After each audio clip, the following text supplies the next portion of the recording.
Yeah.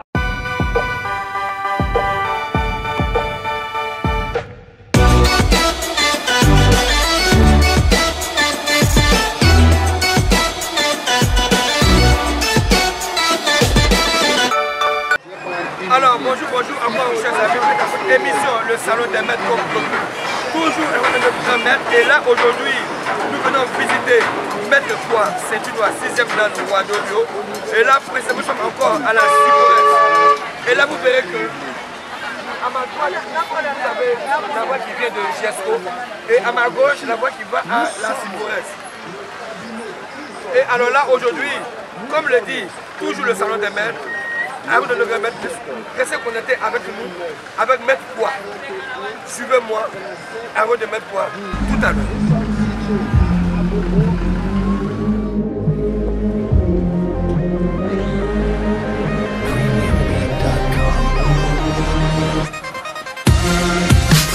Alors là, nous sommes au collège IPS, bien écrit IPS, le club de Maître Kwa, Georges, et là nous sommes déjà là. Je crois bien que le maître il est déjà là et suivez-moi. Mais n'oubliez pas de vous abonner sur notre page officielle YouTube et Facebook à la voix de Maître Kwa, Georges, ce grand maître.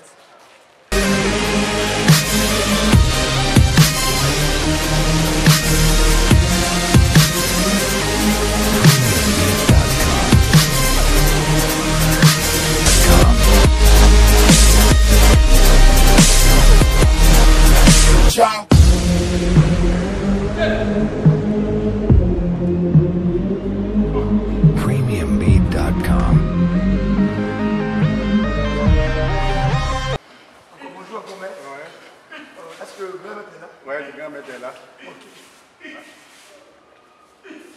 Un instant, comme ils sont en train de préparer les Saint-Unois, ils vont de tout aborder ici, les passages. Donc, après, ils vont finir d'abord.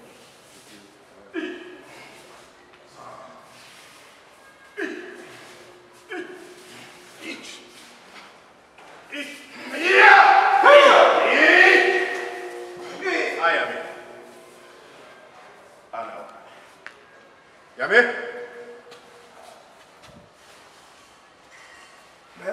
Maître Dou. Aïe. Comment tu vas? Super bien. Ça fait un bail. Très bien. Ok. Quand on se paye, quand on se retrouve, c'est la joie. Ok, merci beaucoup, maître. Action.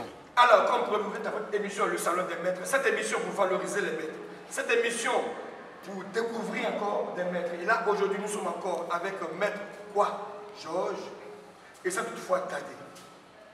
Chers amis pratiquants, à l'avant de ce maître, qui est Maître Kwa, Georges? Au maître. Mais est-ce pas merci beaucoup, maître. Alors, encore maître, merci beaucoup encore à vous de nous accueillir dans votre dojo, comme on peut le dire. Alors, aujourd'hui, le salon de maître vous rend visite aujourd'hui. Alors, nous voulons savoir qui est Maître Kwa. Mais je voudrais vous remercier. C'est une joie pour moi de voir ce matin au blog. Maître Kwa, c'est quelqu'un qui a pratiqué plusieurs disciplines, mais qui s'est fixé au Ouadolio. Et aujourd'hui, c'est le Ouadolio que j'enseigne. J'ai pratiqué le karaté depuis 1975 jusqu'à aujourd'hui. Ça me fait, j'ai plus que 60 ans, mais je continue de pratiquer le karaté. Alors maître, nous voulons savoir, déjà vous avez déjà répondu à certaines questions que je devais vous poser. Mais nous avons Maître Kwa fait quel grade? Je suis Saint-Unois 6e dan Fédération Ivoirienne de Karaté. Et je suis 8e dan Fédération Wado Academy.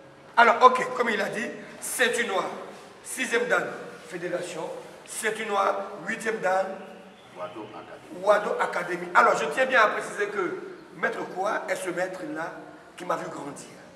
Ce maître qui m'a vu faire les premiers pas au karaté. Et comme on le dit, juste pour rire, ce maître à chaque fois qu'il me voyait, il dit, mais monsieur Dou, tu as toujours un corotage, juste pour rire un peu. Et d'habitude, toujours sur la tête comme ça, il me le donnait. Alors maître, vraiment c'est un plaisir pour moi de vous interviewer encore. Voilà, merci beaucoup encore maître. Mais maître, nous voulons savoir votre parcours. Vous avez commencé comment? Jusqu'à arriver à ce grade. Parlez-nous un peu.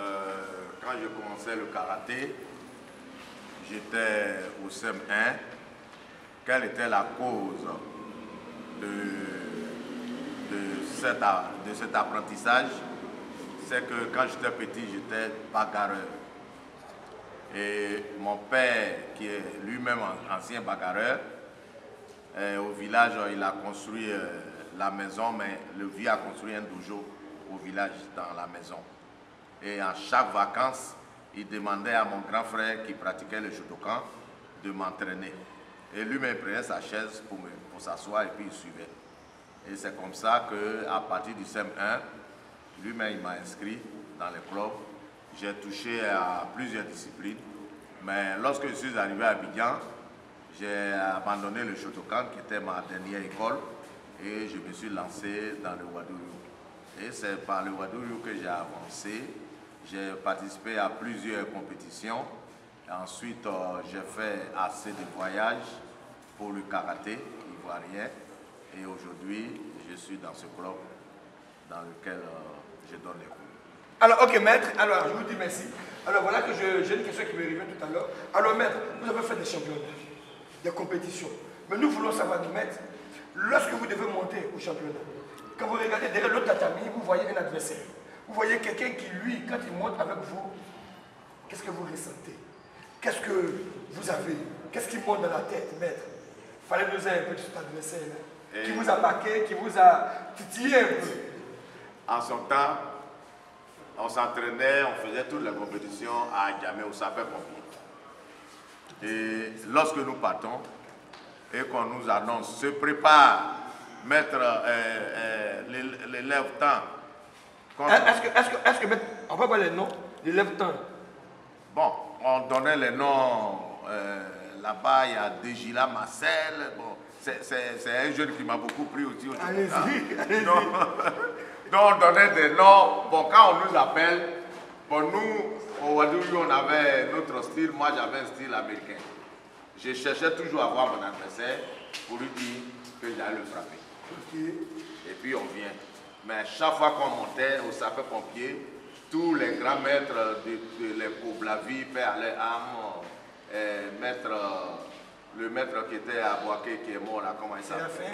Maître Séraphin, même Julien, et tous me connaissaient. Mais chaque fois que je montais, j'avais une spécialité, le kakato guéri, ça faisait couler du sang sur le tapis. Et souvent, on m'éliminait à cause du sang.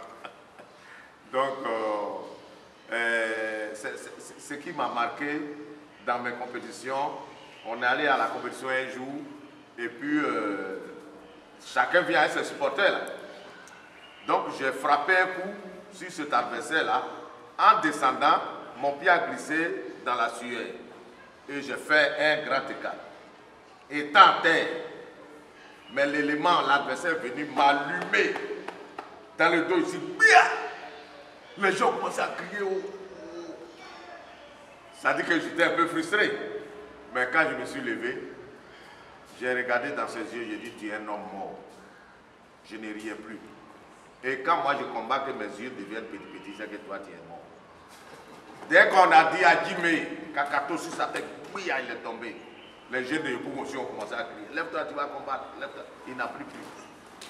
Il est tombé, on l'a pris, on l'a envoyé à l'hôpital de sapeurs-pompiers.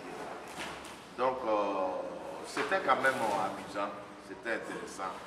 Quand on se retrouvait en groupe, on faisait de n'importe quoi, on s'insultait, mais quand même le karaté est un style de réunification et de paix. Voilà. Alors, ok. Encore, je tenais à dire merci à tous ces grands maîtres. Et cette émission, grand maître, je précise bien que cette émission, c'est pour valoriser nos grands maîtres. Cette émission, c'est pour faire parler de toutes les disciplines. Et je, toujours, comme je le dis, cette émission, c'est pour vous les grands maîtres. Cette émission est faite pour vous, les arts martiaux. Peu importe ta discipline, cette émission, elle est faite pour toi. Pour valoriser non seulement ton maître, valoriser ta discipline, valoriser les arts martiaux en général. Alors donc n'oubliez pas de vous abonner sur notre page officielle YouTube, Facebook et de partager cette émission afin qu'elle traverse encore des frontières. Alors maître, aujourd'hui j'ai une question qui me revient. Avant de venir, j'ai pris un peu de renseignements, je suis bien que on s'est laissé il y a longtemps. Mais alors, maître, aujourd'hui vous êtes devenu pasteur. Pasteur, un serviteur de Dieu, comme on peut le dire ainsi. Et vous embrassez toujours les arts martiaux. Mais parlez-nous un peu comment cela s'est fait. Comment est-ce que joignent les deux? Parlez-nous un peu. Vous qui êtes pasteur aujourd'hui. Merci. Je profite de ta question pour m'adresser un peu au peuple et puis pour leur dire que les hommes de Dieu qui disent que le karaté est incompatible à l'œuvre de Dieu, c'est des menteurs. Ok, maître. Lisez la Bible, vous allez savoir. Je vous donne un petit exemple.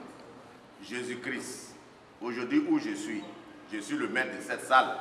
Si je demande à ces élèves qui sont derrière moi, de là à la porte, je ne marche pas, soulevez-moi. Vont-ils pas me soulever? Si. Mais si Jésus-Christ demandait aux gens, envoyez un cheval, envoyez un âne, je vais me mettre dessus pour voyager, pour aller de village en village. On allait lui envoyer. Quand bien même il avait demandé, quand il partait à Jérusalem, mais il s'est assis sur là. Mais il a préféré faire les trucs à pied. Parce que Jésus sait que quand il fait sortir la sueur, ça profite au Saint-Esprit de s'incarner en toi. Donc le karaté va très bien avec l'Esprit de Dieu, avec l'œuvre de Dieu. Donc aujourd'hui, si je suis devenu pasteur, ça n'a aucun inconvénient sur ma pratique des arts martiaux. Bien au contraire. Bien au contraire. Vous savez, quand tu pratiques les arts martiaux, arrivé à un moment, tu es un sportif et que tu arrêtes, tu deviens quoi? Tu deviens très lourd dans tous les mouvements. Très lourd. Même au lit, tu deviens lourd. Et là, les petits palabres vont commencer. Alors, aujourd'hui, en pratiquant le karaté, mais tu te retrouves toujours. Aujourd'hui, quand quelqu'un me regarde et que je lui dis que j'ai 61 ans, il va dire c'est faux. Mais le 12 août passé, j'ai fêté mes 61 ans à l'église. Donc, quand on me voit, on pense que je suis un gars de 45 ans, de 50 ans. Mais c'est le karaté qui me rend comme ça. Et quand le Saint-Esprit vient à moi, je deviens encore plus jeune. Voilà. Voilà un peu. Alors, ok, maître. Alors, merci beaucoup encore à vous. Et joyeux anniversaire encore à vous. Alors, je tiens à préciser que bientôt, nous lançons une rubrique, maître, qui s'intitule Au pied du maître. Au pied du maître, il s'avère qu'on a des élèves aujourd'hui qui font l'art, mais ils ne savent pas d'où ça vient. Ils ne savent pas comment se développe là, comment on passe les ceintures, à quel moment on dit anchi, à quel moment on dit sensei, comment on dit... Alors, le salon de maître lâche une rubrique qui s'intitule Au pied du maître. Alors, nous aurons 3 ou 4 différents maîtres assis ensemble. Je peux prendre l'exemple au Shotokan, soit au Wado, au Kung Fu, au Muay Thai. Mais il faut nous dire comment est-ce que le retour au karaté en Côte d'Ivoire. À quel moment on passe les grades? À quel moment on dit anchi? À quel moment on dit cela? Et là, nous voulons apprendre. Alors, c'est bientôt cette émission Au pied du maître. Et à tout à l'heure pour encore une autre rubrique. Merci pour la pause. Tout à l'heure. Alors, maître, le salon des maîtres a toujours une question pour vous. Alors, nous voulons savoir, maître, étant que votre élève, cette question me revient toujours. J'ai bien envie de vous poser, mais là, aujourd'hui, j'ai l'occasion de vous poser cette question. Alors, maître, nous voulons savoir, avec tous nos jeunes frères, qui a été votre maître? Qui vous a formé? Qui vous a donné, sûr, je peux le dire, les premiers pas? Parlez-nous-en. La discipline dans laquelle je me suis fixé, d'abord c'est par le Shotokan. Le Shotokan, mon maître était Kwame Nda Alfred. Et quand je suis arrivé à Abidjan, j'ai abandonné le Shotokan, je me suis mis dans le Waduru. C'est maître Tahir René, ce monsieur à qui je tire mon chapeau. Parce que niveau technique, il n'y a rien à dire. Quand Maître Taï, quand il était jeune, où il nous prenait, si tu es passé dans le club de Maître Taï, que tu n'es pas devenu bon compétiteur, mais c'est que toi-même, il faut aller te chercher ailleurs. Parce que l'enseignement que Taï René nous a donné a fait qu'aujourd'hui, quand tu dors et qu'on te réveille, dès qu'on te réveille, on dit Guillaume. Dans ton main, il a faire Guillaume. Parce qu'il nous a formés spirituellement, psychologiquement et physiquement. Donc, c'est Tahir René qui m'a enseigné le Wadoulou. Et puis, après, Maître Nke a pris le relais. Son adjoint était Maître Nke. Donc, c'est Maître Nke et lui qui m'ont formé pour le Wadoulou. Alors, ok, je tenais encore à dire merci à Maître Tahir René, qui est aussi un père pour moi. Je pourrais dire mon grand-père, si je peux le dire ici. Oui. Merci aussi à Maître Nke Denis, qui lui aussi qui a été mon maître, et vraiment, je lui dis encore Yako. Parce qu'aux dernières nouvelles, j'ai appris qu'il a perdu son épouse et après son frère. Maître Nke, vous êtes salué depuis là où vous vous trouvez. Encore que Dieu vous fortifie en tout cela. Merci encore, Maître. Mais Maître, nous voulons savoir, toujours le savoir de mettre une question pour vous. Nous voulons savoir. Aujourd'hui, les gens nous disent que les arts martiaux, c'est fait pour des brigands, des vagabonds, des gens qui ont tout perdu, qui n'ont plus d'espoir. Vous, qu'est-ce que vous en pensez? Cette question va me permettre de faire la genèse des arts martiaux. Le karaté est né sur l'île d'Okinawa. En son temps, lorsque les Japonais étaient en guerre avec les Vietnamiens, ils utilisaient ce qu'on appelle les samouraïs.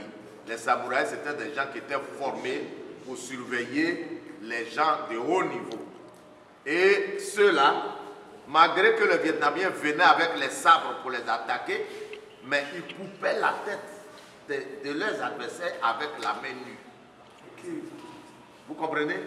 C'est à partir de là, de leur ala, qu'on a dit karaté. La main dans le vide, dekara. Le T c'est la main, et puis kara c'est le vide. Donc on dit dekara, karaté. La main dans le vide. Et sur l'île d'Okinawa, chacun a essayé de faire les séances d'entraînement. Et c'est à partir de là que le karaté est né. En l'occurrence le Shotokan. C'est par là qu'ils sont sortis. Et ensuite, des Shotokan, Wadoulou est sorti aussi. Donc, c'est ainsi de suite que vous avez vu les écoles en train de se propager dans le monde entier. Donc, les arts martiaux, ceux qui ne connaissent pas, qui ne lisent pas, comme les Ivoiriens, qui ne connaissent pas la valeur du karaté. Aujourd'hui, pourquoi on entraîne le karaté dans les écoles militaires?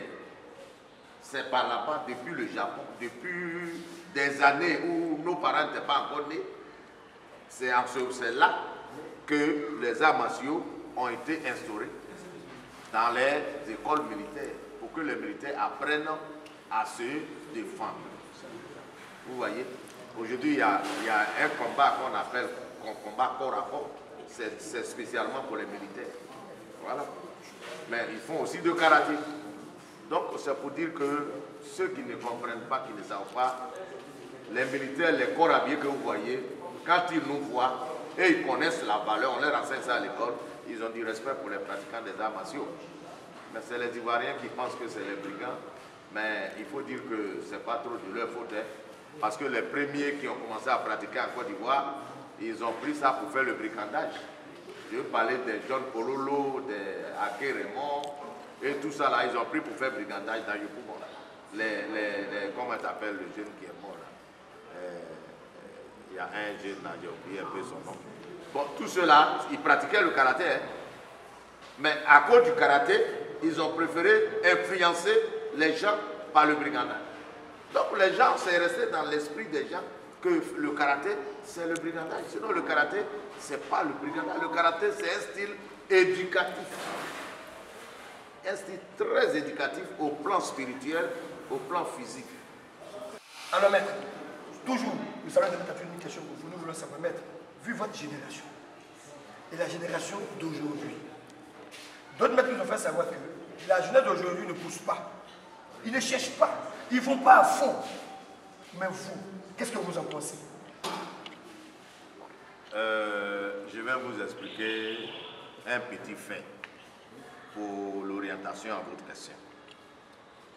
On était tout jeune avec Tahir René. Maître Tahir nous a dit, demain à 5h30, celui qui est le premier à frapper à ma fenêtre, il sera gradé. On court à 5h00, on est sur la fenêtre de Taï. Avec les Naounou Raphaël, les Suleiman Bakayoko, les Kouibidi, lui, on dit, il est décédé, bon, tout ça. Mais, quand on rentre chez Taï René, devant ses parents, tu vois le bord du toit. Taï René met l'échelle, il dit, toi, monte. Et puis tu t'accroches là-bas, il enlève l'échelle là, et puis il te pose des questions. Il dit, bon, il faut chanter Salut au Taï. Lui, il a dit, est-ce que les jeunes de maintenant peuvent vous faire ça?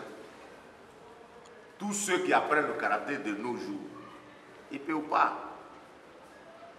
Ce qui me fait mal, c'est que nos enfants, c'est-à-dire nos successeurs, les jeunes, c'est-à-dire vous les Dohou là, vous les jeunes là, vous ne voulez pas venir vers nous pour avoir la connaissance. Nous sommes comme une bibliothèque, mais on ne voit pas les jeunes. Pourquoi? Parce que vous préférez faire le karaté sur YouTube, karaté sur WhatsApp, karaté sur Google. Mais je vous assure, Google là, il n'est pas physique pour t'enseigner. Il t'a montré comment on fait. Mais peut-être qu'il y a une autre technique derrière. Est-ce que vous voyez? C'est comme ça que moi j'enseigne mes fidèles à l'église. Parce que je dis, vous voyez la parole de Dieu, quand on a écrit comme ça là, c'est écrit en français, non? Ça veut dire quelque chose en français.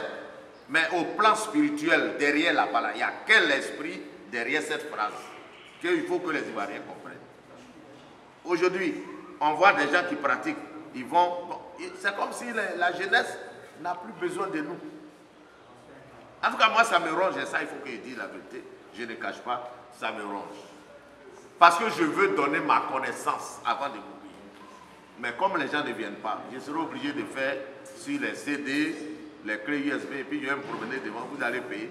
Là, je vais manger un peu. Alors, je crois que le but de l'émission, c'est ça, maître. Maître, le but de l'émission, c'est ça. C'est de vous faire ressortir ce qui est à l'intérieur de vous. Ce qui vous chagrine. Et c'est le but de l'émission.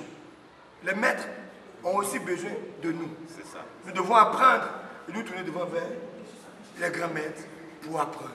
Et non pas sur YouTube et sur Facebook. Alors maître, nous sommes vers la fin de notre émission.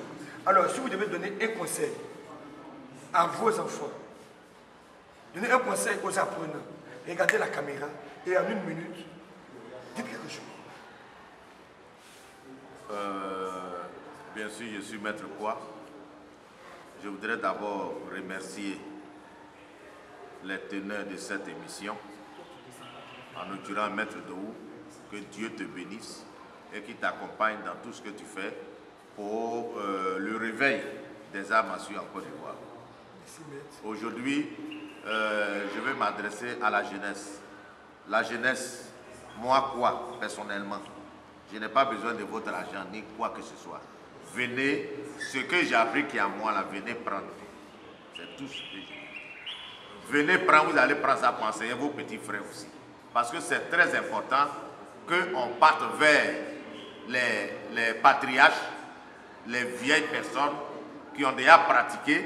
Vous nous voyez, à cause de la morphologie, nous ne pouvons plus, à cause de l'âge aussi, nous ne pouvons plus pratiquer certains mouvements. Mais je peux te donner les explications jusqu'à ce que tu pratiques correctement ce mouvement. C'est ça. Il ne faut pas faire cette erreur-là. En son temps, quand un maître très âgé était venu en Côte d'Ivoire, il faisait son chitouké comme ça. C'est-à-dire, vous voyez, ce n'est pas 90 degrés. Lui, il faisait comme ça parce qu'à cause de son organisme, il est vieux. Mais quand il est parti, on a vu au Ouadourio des gens qui faisaient chitouké comme ça. J'ai dit, mais ça n'en va pas. C'est quel karaté vous faites là? Moi, je suis allé dans le club de cette j'ai dit, il faut arrêter ça. C'est écrit, Chitouké, la main doit être à 90 degrés, à 500 tes élèves. On n'a pas dit ça fait 65 degrés comme ça. Donc, vous comprenez qu'aujourd'hui, là, chacun a besoin d'un mentor pour avancer. Ce n'est pas payant. Mais on ne voit pas les jeunes. Et eux, ils pensent que ce qu'ils sont en train de faire, c'est ça. Mais si aujourd'hui, nous, les vieux maîtres, nous tous, on se regroupe, et puis on vous demande, vous les jeunes, pratiquez, nous, on va vous grader. Il y a pas, je ne vois pas un qui va avoir gradé. Je ne vois pas. Ça, il faut être sincère. Parce que quand nous, on veut se baser sur l'enseignement que nous, on a réussi, on va les faire échouer. Donc, vraiment, donnez-vous au karaté. Le karaté, c'est un meilleur style pour la santé, pour l'hygiène spirituelle, et ça nous permet aussi d'avoir l'amour dans notre cœur. Que Dieu vous bénisse. Alors, je tiens à préciser encore que Maître Kwa se trouve à la Ciporès, Carrefour, je crois, Maïs, c'est ça, Maître? Carrefour Maïs, au collège IPS. Alors, vous vous entraînez le samedi matin. Les mercredis aussi. Et les mercredis. Alors, pour tout renseignement, veuillez appeler le numéro qui va passer en dessous de la bande. Maître, alors là, nous sommes à la fin de notre émission. Mais dans notre rubrique, à la fin, Maître Kwa, est-ce qu'il peut nous faire quelque chose? Soit un kata, soit une défense, soit un kyo. Mais c'est vous qui voyez. C'est possible, Maître? Oui, c'est possible. Alors, ok. Alors, tout à l'heure, avec Maître Kwa, pour une démonstration. Restez connectés sur notre page officielle YouTube. Je vous remercie. Tout à l'heure. Comité kata Iponme. Comité kata Iponme. Oui. Kamai.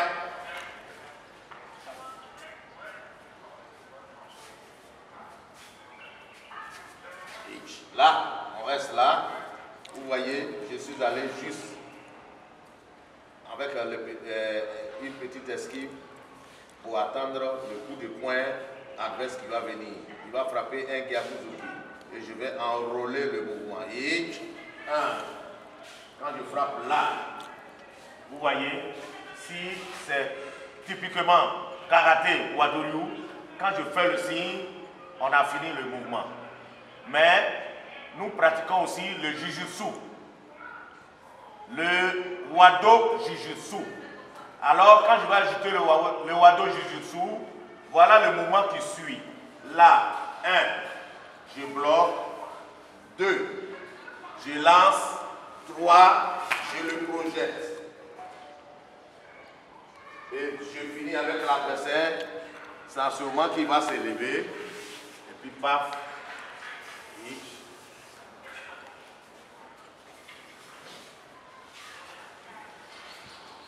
C'est bon? Ah bon? Parce qu'au Jiu-Jitsu, il faut toujours, c'est simple, hein? Le karaté peut finir avec l'adversaire debout. Ça, c'est du karaté. Le Jiu-Jitsu ne finit jamais avec son adversaire debout. Le Jiu-Jitsu finit avec son adversaire au sol. Voilà la différence des deux. Ok?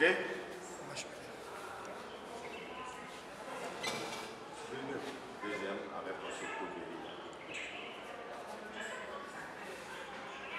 Comité kata Nyonme. Comité kata Nyonme. Et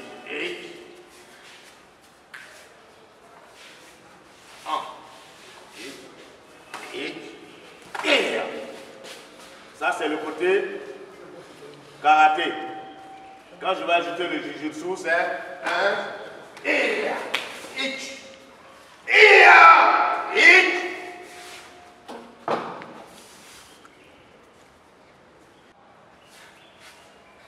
c'est un adversaire qui va m'attaquer avec un couteau dans le ventre. Et je vais faire une technique karaté accompagnée de technique de jujutsu. Ok? 1. Je quitte là, je saisis le point. Je vais m'approcher de l'adversaire et quand je passe, le couteau va tomber. Mais je n'en ai pas fini. J'ai saisi là et je vais faire le côté jujutsu.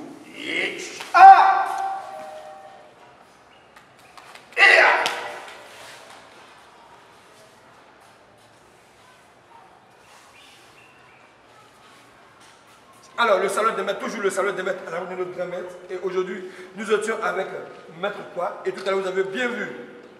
Et comme il a dit, ceinture noire 6e dan, ceinture noire 8e dan. Fewassi. Alors, je tiens bien à préciser, abonnez-vous. Cette page est pour vous les maîtres. Cette page est pour vous les pratiquants. Cette page est pour vous les sports de combat. Abonnez-vous. Partagez encore cette émission pour que tous nous sachions qu'en Côte d'Ivoire, nous avons des grands maîtres. En Côte d'Ivoire, nous avons des doyens. En Côte d'Ivoire, nous avons des gens encore qui sont encore plus. Alors maître, merci beaucoup encore. Merci pour votre maître.